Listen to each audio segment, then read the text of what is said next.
Hey gang, Jason here, for the love of tractors, and I'm back from St. Louis, this time with a bunch of customs. Everything you see here goes in the collection, so pretty excited about all this stuff. This is probably the biggest custom haul I've brought back from a show, probably. There may be, maybe, yeah, that's probably it, I'm thinking. Yeah, I'm trying to think of any others, but I don't think so. Let's start off with these really cool Funks G reflectors. So my buddy Aaron came across these. I did some Landals for him, and he says, "Hang on a second, I got something I want you to have." So he knows I love Funks G. It's kind of my thing, kind of a family thing for us, and got those. And then check out this awesome Funks G clock. So that's going up here downstairs. Someday, when I get my downstairs all situated, organized, and finished, I'll show you all the kind of memorabilia side of things. But that's a ways off, so don't get in too excited there. But man, big thank you to Aaron. Super cool. I was really excited to get that. Plus, one more thing. This actually came out of the DMI factory, so it's a paperweight. The guy that made this worked for DMI, and at the DMI factory made the this sort of paperweights. Obviously, a DMI logo with a DMI sticker on there, front and back, so you can kind of do either side. And I also am a big fan of DMI as well. So Aaron also knew that. So huge thanks to Aaron. Those alone would have made my St. Louis show. That was how excited I was to get those. But alas, there's more. Now this, some of you may be going, wait a minute, didn't you buy that on auction? Yes, I did. I bought that on Kevin's auction. I didn't pick it up until St. Louis, so I'm still putting it in the St. Louis group. What an awesome international this is. Now I don't know who built this, and if one of you guys are the one that built this, like let me know. I would just love to know who built it and say thank you. Fantastic custom here. Got the weights up front. Got the hubs out here. All of your levers, even painted like where the dials. I want to say dials. I guess that's not the word I'm looking for, but gauges on the dash. I mean, look at this. Levers everywhere, 3-point hitch, hydraulic outlets, flasher, radio, big exhaust stack up there, painted the battery box, the filters, the whole works. This is one of the coolest IHs I've ever gotten my hands on.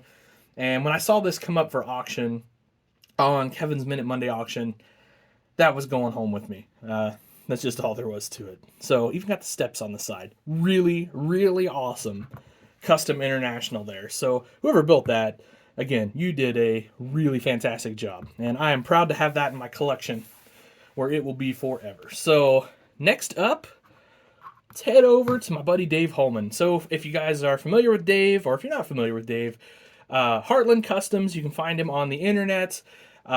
Super good guy, lots of talent, makes some of the coolest stuff in the farm toy world by far. If I won the lottery, probably the first thing I'd do is call Dave and say, hey, can I come down and buy a whole bunch of stuff from you? So, first up, and this is actually the last thing I bought from Dave this weekend. I had bought what I was going to buy and was literally getting ready to leave the show. And I looked down and saw this, and, well, I kind of had to have it. Because we have real ones. If you guys seen our videos at the farm, you know we have real ones. So, mounted cultivator, it's just perfect. It's got the support bars. It's got nice detail, tire and gauge wheel and all that sort of thing. Just really cool custom, super reasonable price. That's another great thing about Dave. When you consider all the work that he puts into these, all the painting, all the effort, he's pretty darn reasonably priced on his stuff. So, you guys probably know him as like the Combine King because he has incredible combines that he does. But awesome work there. And then the Big A. So this is the first thing I bought from Dave. And when I saw this, I kind of knew I was taking it home. This is going to be perfect on Dogtown. I mean, let's just be honest. Dogtown's a fertilizer place. This is awesome. Classic fertilizer equipment right here. Anyway, really cool. Really well done. It's got the cab glass and everything. Just a really nice custom piece here. And I cannot wait to get that on display. You guys will see it very often on the farm. So there we go. Next up, my buddy Scott Galliart, S&E Tractors, if you're familiar with him. Probably familiar with all of his four-wheel drives that he does. We'll get to that in a second. But he does a lot of other really cool stuff. Like, he's really expanded his lineup, and it's cool. It's anyway, Allis Chalmer lawnmower. This is probably like a 712, I'm thinking.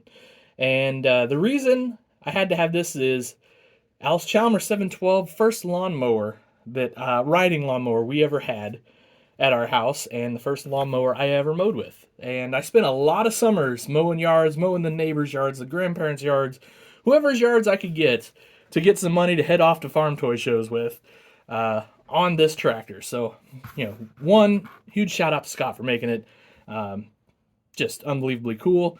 Two, thanks to my dad for getting me started on farm toys and the right path with this cool Allis Chalmer lawnmower. What I wouldn't give to have this lawnmower back.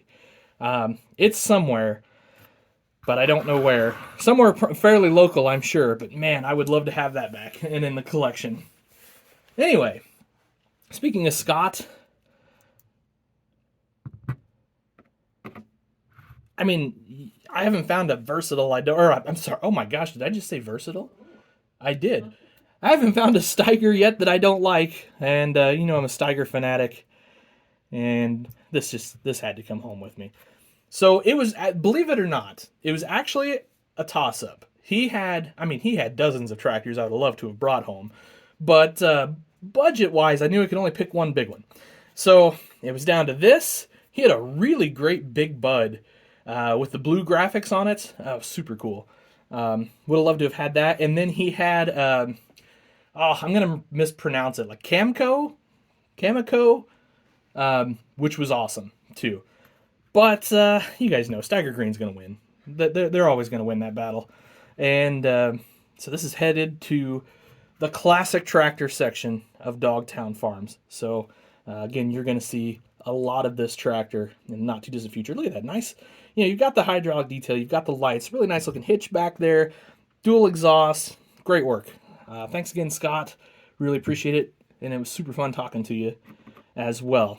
Next up, you might be wondering, what the heck do you need a 1/16 scale pedal tractor for? Well, I don't, if we're honest, but it's for a good cause. The Builders and Collectors Society was doing a thing where if you donated $100 or $100 worth of new in the box farm toys to the Iowa Children's Hospital, they would give you this really cool 1/16 scale pedal tractor. And so, of course, I want to donate to the kids. I think it's really cool what they do. That club, they get it. That's what it boils down to, guys. They just get it. They're giving back to the community. They're teaching kids to build. They're getting toys to sick kids. I mean, come on. Like, how can you do any better for the world than that? Anyway, that was awesome. Well worth a $100 donation to an incredible cause, if you ask me. Plus, honestly, it's pretty neat. And then you're probably wondering, what the heck is this thing? Because, I'm going to be honest, if you're not in certain parts of the country, you don't see these. This is what Chris Taylor, who built this, affectionately refers to as the official tillage tool of Missouri. And I think he's pretty spot on with that. It's either this or the Kelly Diamond Harrow. If you head out through Missouri, especially if you go down south towards the Boot Hill, all you will see are these Phillips Harrows or Kelly Diamond Harrows. That is like their tillage go-to. And look at this thing. How cool is this? It does fold out, guys. I'm going to do it real carefully because he's got the cylinders and everything on this thing. But wow, is this thing cool. This back folds down. I can do that and that, like so. Check it out, guys. Push that cylinder down a little bit. I mean, that's a pretty awesome piece of equipment. Hey, we got a tractor right here that would be dandy for this. Just hook it up like so. Check it out. How cool is that? Anyway, you're wondering, what does Dogtown need a Phillips Harrow for? I don't know. This is cool. Just wanted it. And, a buddy of mine made it. It's from him, so I always like to have stuff like that in my collection. that people I know made. Speaking of people I know making toys for me, yeah, this is cool. So Ward Turnbow made this for me, and you might notice the tires are from Carson Bryan. LSW's front and back, really cool setup here, and I have bought this for one reason. Actually, I think I bought this, the tractor, and then I decided I needed a grain cart to go with it. So got this from my friends at B&B Farm Toys quite a few months ago at this point, but I knew this tractor was coming to me at St. Louis. So anyway, check that out. How cool is that setup? I think it's pretty awesome. So anyway, we'll find a place for that on Dogtown as well. I think we need a cool stealth grain cart setup, don't you? Anyway, if you're interested in the tires like this, our friends over at PER, Precision Engineered Replicas, they can hook you up. Just give them a search. You can find them. Carson and Ward, great guys, and they make some really nice tires. So anyway, that'll do it, guys. I think I covered everything. What was your favorite St. Louis find of mine? What are you looking forward to seeing most on the display? And what did you find at St. Louis if you were able to go? I would love to hear that down below. That rhymed. That was weird. All right, guys. Everybody that came out, thanks. Love seeing y'all, talking to everybody. Had a great time. Have yourselves an awesome day. Happy tractor hunting.